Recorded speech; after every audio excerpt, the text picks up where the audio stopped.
తమ సురేష్ ప్రొడక్షన్ సంస్థ ద్వారా ఎందరో దర్శకులను పరిచయం చేశారు డి రామానాయుడు. ఆ కోవలో కె మురళీమోహన్ రావును డైరెక్టర్గా ఇంట్రడ్యూస్ చేస్తూ రామానాయుడు సంఘర్షణ చిత్రాన్ని నిర్మించారు. అప్పటికే చిరంజీవి ఖైదీగా జనం మదిని దోచేస్తూ ఉన్నారు. ఈ నేపథ్యంలో సురేష్ సంస్థలో చిరంజీవి సినిమా అనగానే సంఘర్షణపై అందరి దృష్టి మళ్లింది.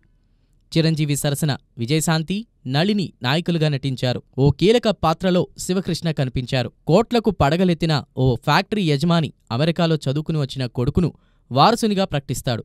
కాని కార్మికుల పక్షం నిలిచిన కొడుకు వారికోసం తండ్రినే ఎదిరిస్తాడు. చివరకు కష్టించి పనిచేసేవారిదే విజయం అని చాటుతాడు. 1983 డిసెంబర్ 29న సంఘర్షణ విడుదలైంది. అప్పట్లో చిరంజీవికి ఉన్న క్రేజ్తో సంఘర్షణ మంచి ఓపెనింగ్స్ను చూసింది. ఇక ఈ చిత్రానికి చక్రవర్తి సమకూర్చిన సంగీతం ఓ ఎసెట్ అనే చెప్పాలి. అప్పటికే విజయశాంతి కొన్ని సినిమాల ద్వారా నాయికగా తనకంటూ ఓ ప్రత్యేకతను సంపాదించుకున్నారు. ఇక ప్రేమసాగరం ఘన విజయంతో నళిని తెలుగువారికి దగ్గరయ్యారు.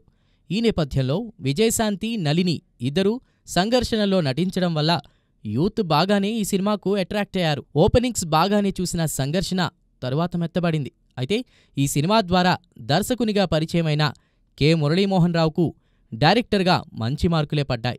అందువల్ల రామానాయుడు తరువాత మురళీమోహన్ రావుకు మరో అవకాశం కల్పిస్తూ కథానాయకుడు నిర్మించారు.